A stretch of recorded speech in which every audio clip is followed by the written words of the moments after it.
Hello, good afternoon, and welcome. Welcome to the Sales Scoop.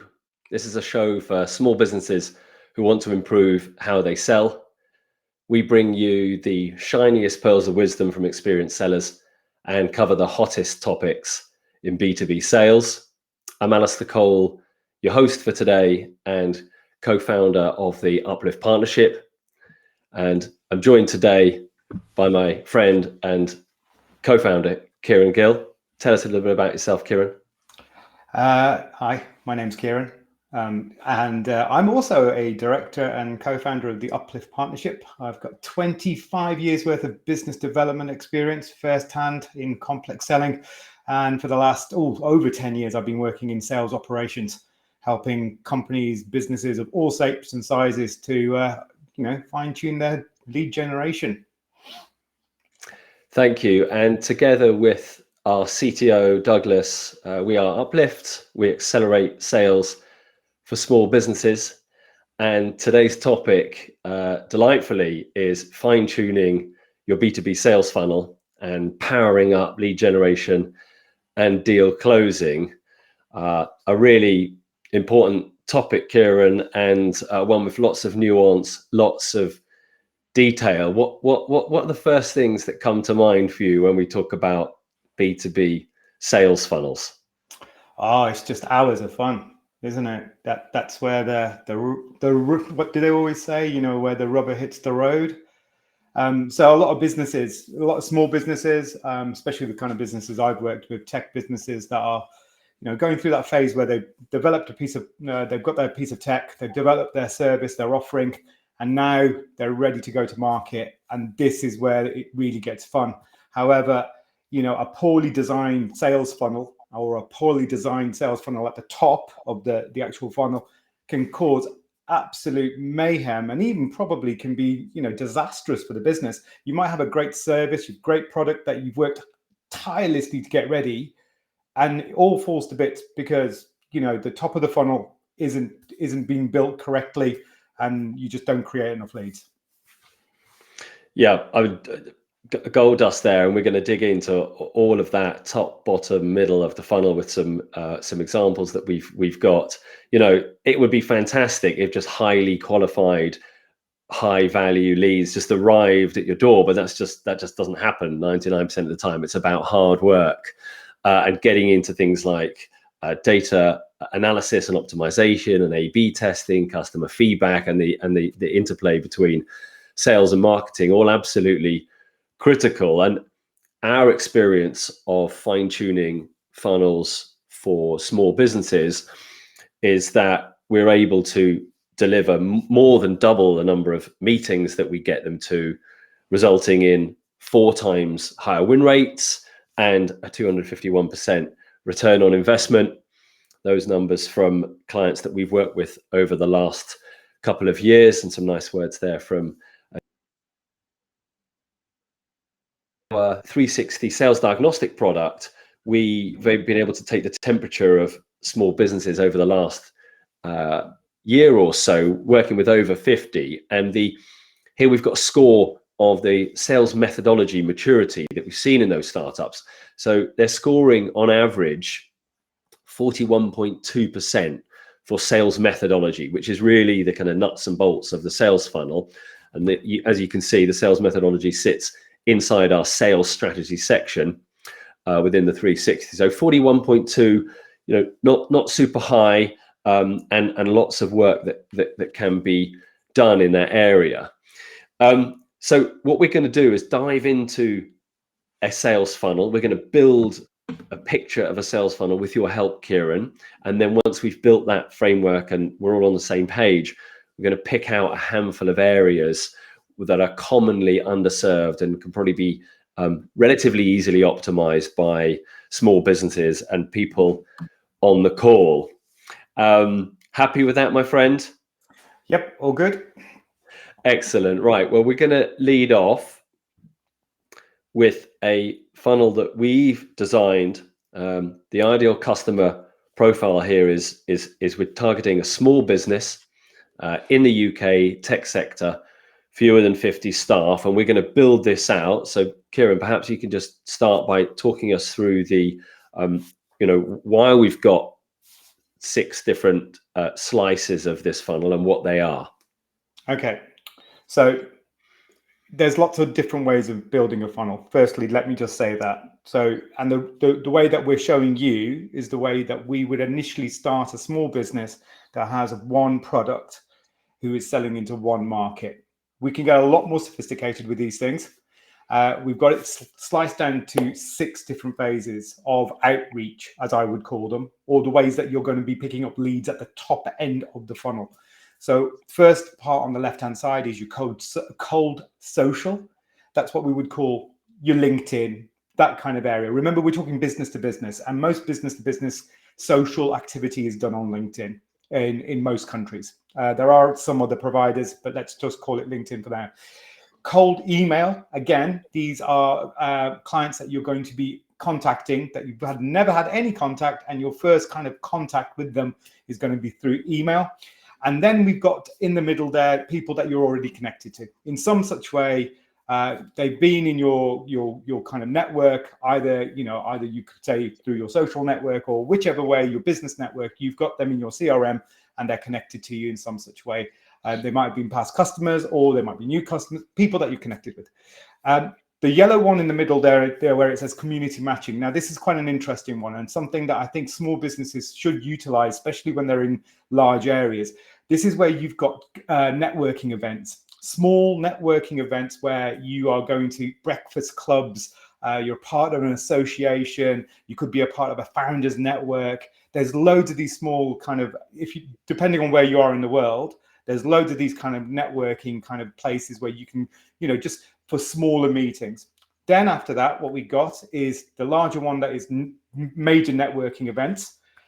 So we've got it as in-person, real live events there. I think that's what the IRL events stand for. And these are your big events. These are the ones, you might only do 2 or 3 of these a year, where you might be flying off to a different country, or they're a bigger event in one of the bigger cities in wherever you live. And then finally, the golden standard, hot inbound leads. These are leads that are coming to you and they're saying, I'm ready to buy. Thank you. That's really helpful about breaking it across those 6. I mean, in that community matching, Lunch Club is one of the ones that we really like. They're relatively high touch meetings, but if your profile's sorted, you can get great connections and great opportunities there. So thanks for taking us through those 6. Let's then add those a different axis, the kind of effectively the steps of the sales process. Talk us through those steps on the left-hand side as you move down the funnel, Kieran. Yep. So we've spoken about these before. So any of you who have joined any of our past webinars or live events, you've seen this process on the left-hand side that we've done before. So this is what you would call a sales process. It is a part of your funnel. So initially you have that initial contact. This is where people have actually, you've made contact using one of those 6 kind of different ways of making contact. You've got contact with that person. After that, they've turned into, this is an active conversation. Active conversation meaning not where you're just talking about the weather and, whether there's anything there or not. We're talking about whether there is an active conversation where they're interested in what you're actually doing. Then what you have, the next stage is where we call it opportunity. Opportunity is where the meeting first happens. That conversation has now led to a meeting, and that meeting is that's your first meeting with the client.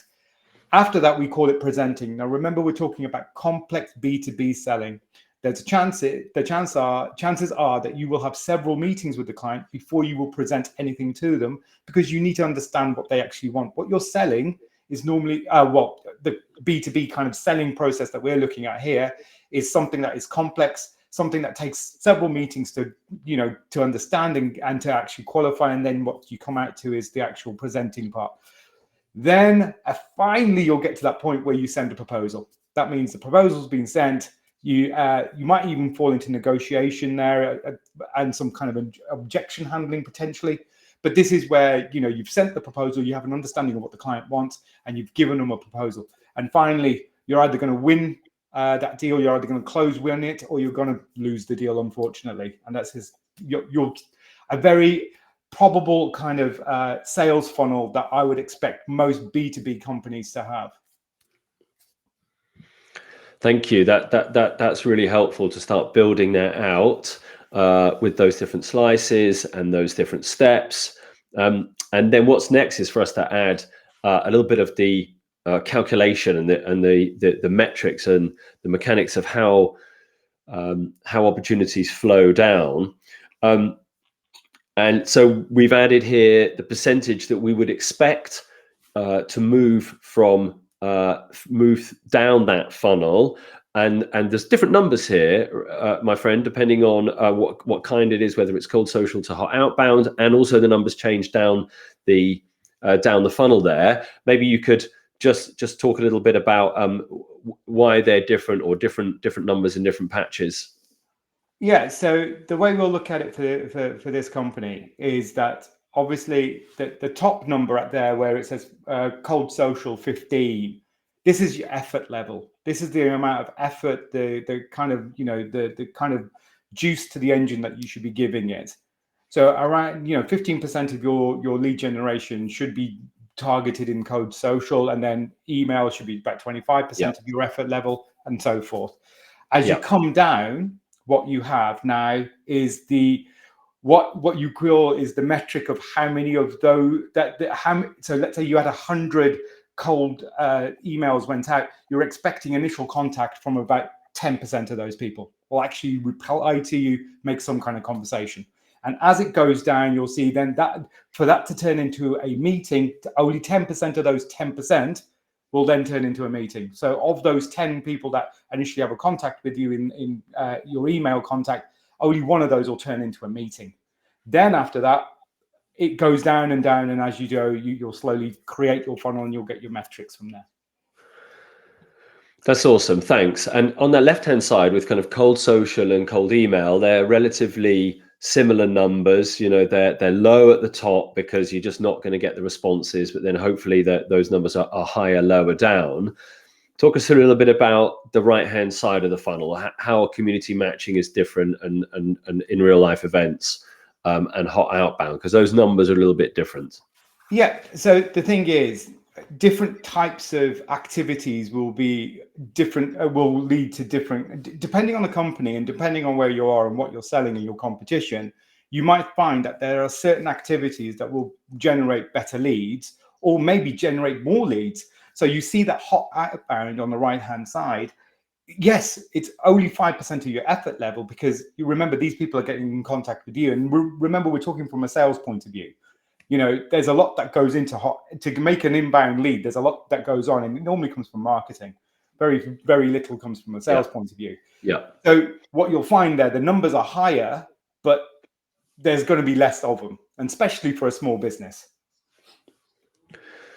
Thank you. That's really helpful. So that's the funnel, right? That for a fictitious small business that we've put together, they're hunting small businesses in the UK in the tech sector with less than 50% staff. That's how we've set it up. These percentages are drawn from our own experience of what you should be going out to market with. And what we're going to do now is that we've got that funnel, right? That B2B sales funnel. Now we want to help pick out areas where it can be fine-tuned, right? So we've got 5 areas across that funnel in different tranches that we're going to look at. And Kieran's going to talk us through why each could be a potential area of concern, and what you might be able to do to optimize it. So let's start with the first one. So you want to pick out, my friend, that top left-hand corner. So cold social, arguably the coldest. You have to, even before you're messaging anybody on LinkedIn, you need to have made a connection request that can be automated or done manually. So it's like the hardest area. What do you want to pick out in that zone, in that top left, my friend? Yep. So when it comes to cold, now we are not talking about blanket bomb. I will never ever endorse that for any company. What we're talking about here is targeted account strategy. So some people call it targeted account management, where you're actually targeting accounts that are ideal customers for you. Now, they might not be in the buying window. However, these are clients that are ICP for you. The major thing here is that your ICP, your ideal customer profile, needs to be perfectly it needs to be worked properly here. If you've got that wrong in any such way, that 10% will drop like anything. And you'll find that even your outreach won't even make any kind of you'll be sending it out, but you're sending it out to the wrong people. So suddenly your funnel's collapsing just because your ICP is wrong. Also, if you are in certain countries, you will find that connection rates are a lot higher than certain other countries. So your effort level there in certain countries, you might say, well, no, we're going to put a lot more effort into this because this is where we're getting a lot more traction. So the major thing here is look at your ICP, make sure that it's correctly defined. If it isn't, you need to put some work in there. And if you're going to do this connection request, make sure that your LinkedIn profile looks good. It makes sense that your offering is out there. You're not looking like you're looking for a job. That it is about your company, your business, and you have to do all of that social selling that lots and lots of people talk about out there. I think it was Gartner who said that they saw a 60% increase in conversions when ICPs were curated properly and enough time spent in them. So great advice there. Really focus in on your ideal customer profile.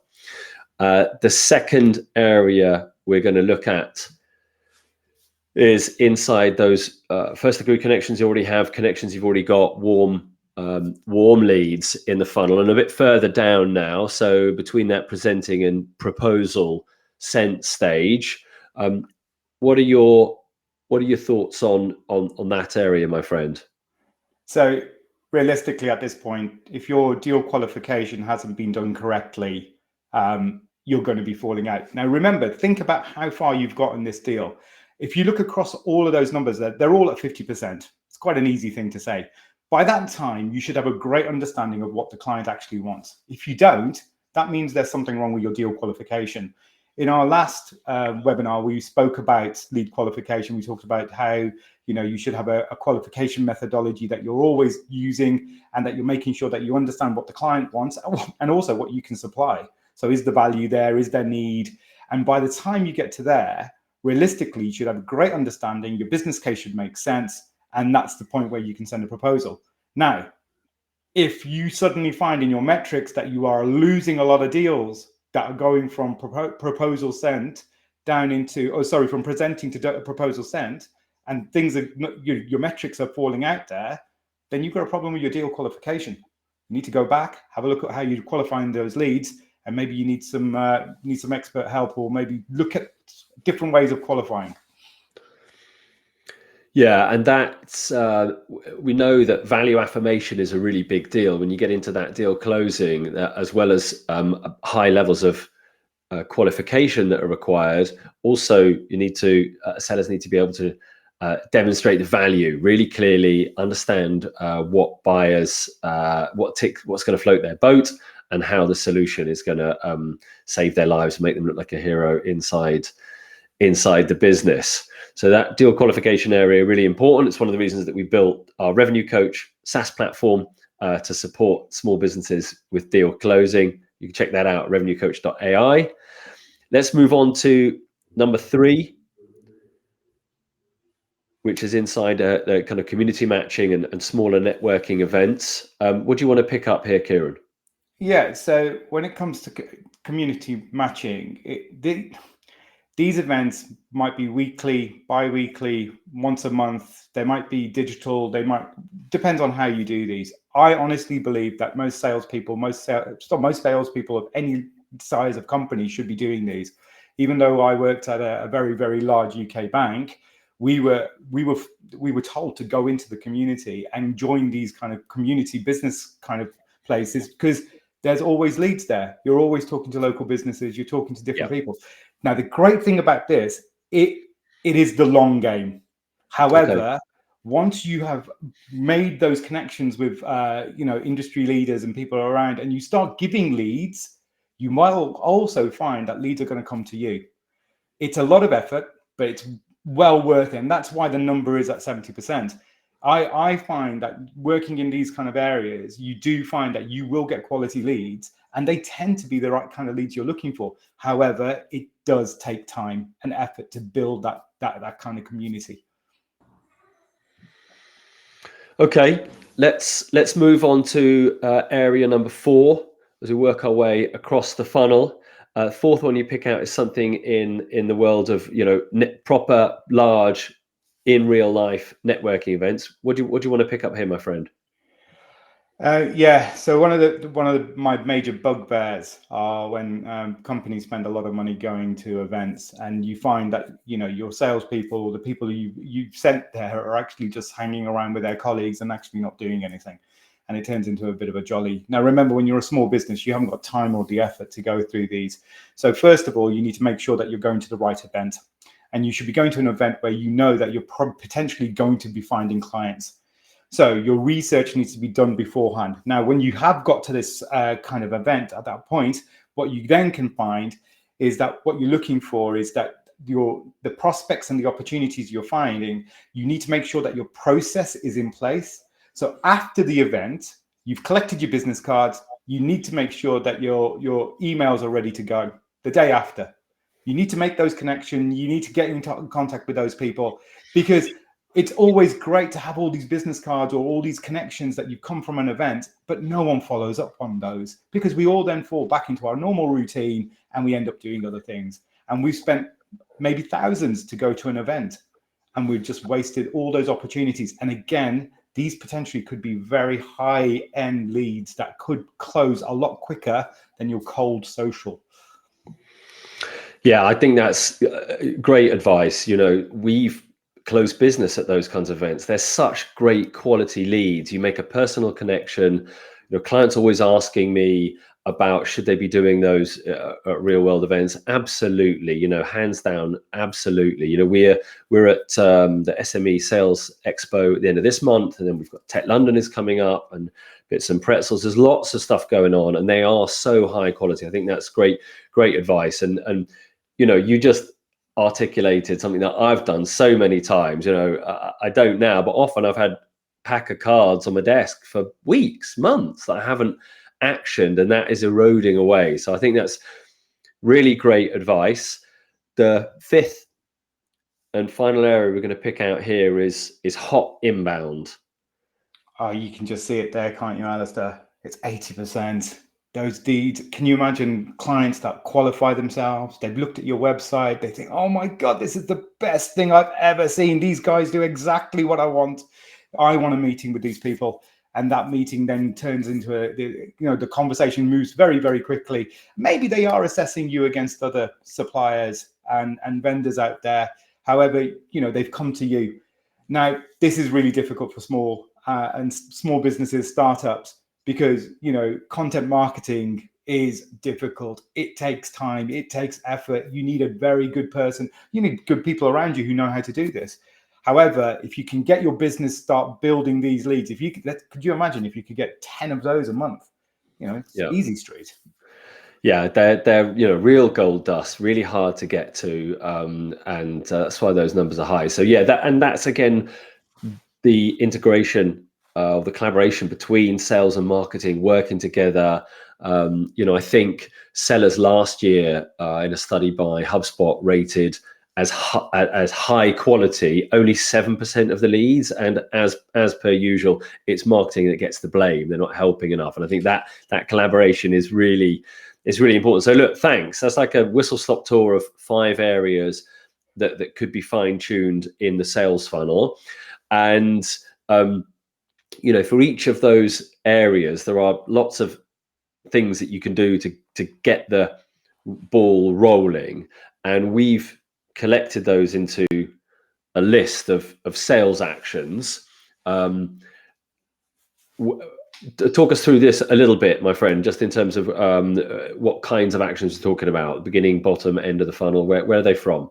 Yeah, well, these are mainly from the top of the funnel. I will tell you this, because what I find is with most salespeople, and what you're going to find is how are they actually doing their day-to-day jobs? What are their actions?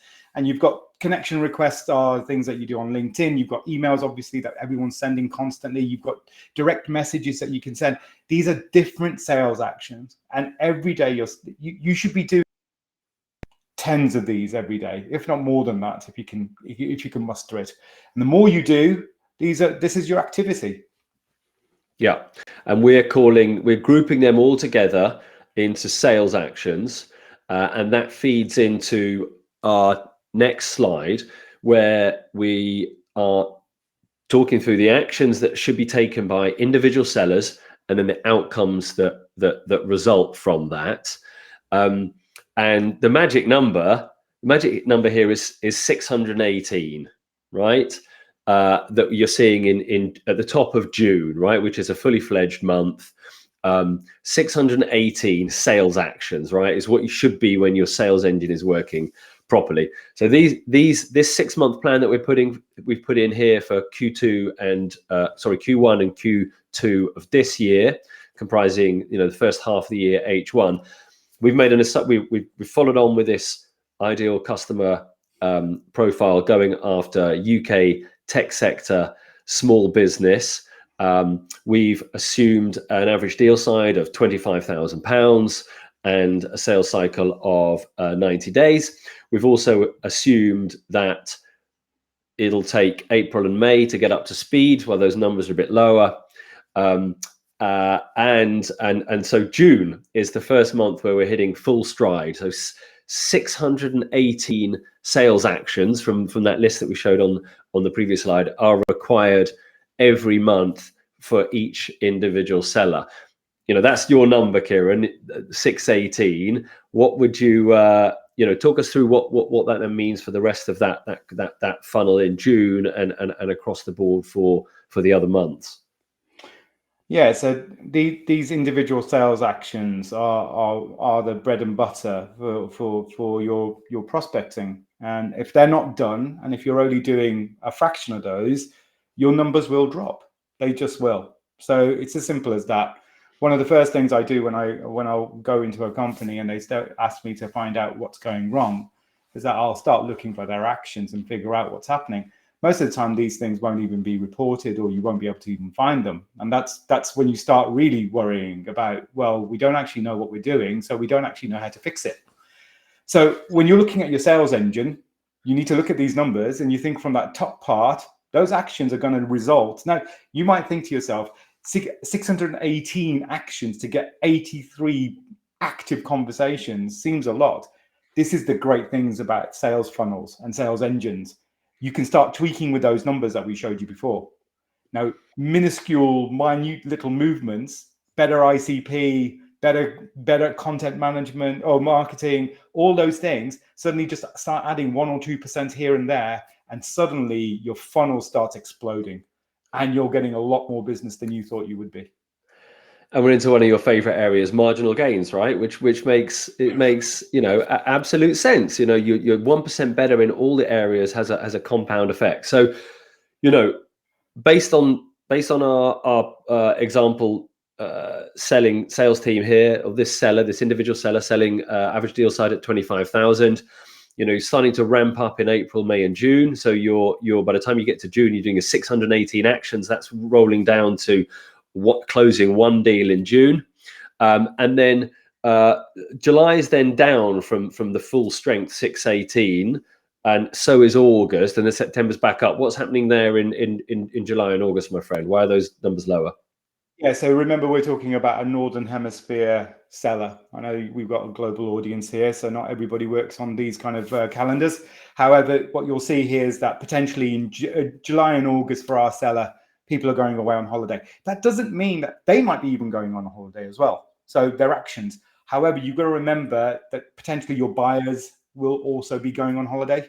So you are going to have points where you're going to have a lull in your kind of prospecting. The big thing I have to say here, and the major thing I normally see in most startups and small businesses, are they just stop prospecting for no apparent reason because they've got a couple of clients and now they don't have to think about getting new business.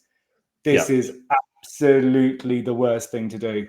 You've got to continue doing your sales actions. You've got to continue that funnel going. And the more you make this into a routine and a habit, the easier it becomes, because new business then just keeps on coming, and you suddenly think to yourself, wow, why didn't we ever do this in the first place? Got to keep your foot on the pedal there. And if you were, this is the kind of detail we go into with clients. If you work through those first 2 quarters of this year with a £25,000 average deal size, you'd be looking at £143,000 of incremental new business. That's a result. On the right hand side, you look at the H1 column, 5.7 deals on average. Now 618 might seem like a crazy number for an individual seller to do. You have to bear in mind that a lot of that, certainly the cold outreach, that can be automated and semi-automated, and not just the sales side but also the marketing side. So those hot inbound leads can be automated. And we've seen from Gartner's assessment at the end of last year that a 27% extra bandwidth is available to sellers if they're able to harness technology and accurately harness AI. And that's something that we do very well. We have lots of computer science expertise. We build our own SaaS products. We build our own semi-automated products. So don't worry if 618 seems like, as a founder seller, seems like an unattainable number, because technology is here to help. So that's kind of us. We're running a little bit over, so we'll just wrap up quite quickly. Some of the data that we showed at the top of the show, the scores of maturity in sales methodology, came through our 360 sales diagnostic product. You can get more information at theupliftpartnership.com/360. It's an hour. It's a 75-minute interview with me or Kieran or both of us, and you get a full score and breakdown of your sales function, bespoke recommendations, and a revenue roadmap. If you're interested, head over to the website /360. Really, all that's left for me to do is talk about the next event. And it's going to be pretty much 2 weeks. We're not doing it on Tuesday for the first time in living memory. It's going to be Monday, the 22nd of April, because that Tuesday and Wednesday will be at the SME Expo at Excel. We may be launching a live impromptu webinar or some kind of live event from there, but we'll be doing the next version of this show on Monday the 22nd. A topic that's very close to your heart. Kieran, you want to talk us through what we've picked for next time? Yeah, well, it's a follow-on to what we've been talking about. It's complex buying groups. It's getting harder to sell to bigger organizations. Even medium-sized organizations are getting very complex. And I think it's one of those topics that it's interesting because it's changing continuously, and it builds back into what we've been speaking about here on about the funnel. So yeah, hopefully it'll be fun. Yeah. I don't know whether it'll be fun. It will be. It will be. So complex buying groups, really hot topics. Certainly if you're selling into enterprise, there's so much to think about. People leaving in the middle of a deal cycle. How do you shepherd, guide, steer those bigger groups across the board? How do you map out the decision-making unit when it's bigger? And there's lots of bases to cover. So join us on Monday, the 22nd of April for that show. That's it. That's all from us. Thanks very much for your time and expertise, Kieran. I appreciate it.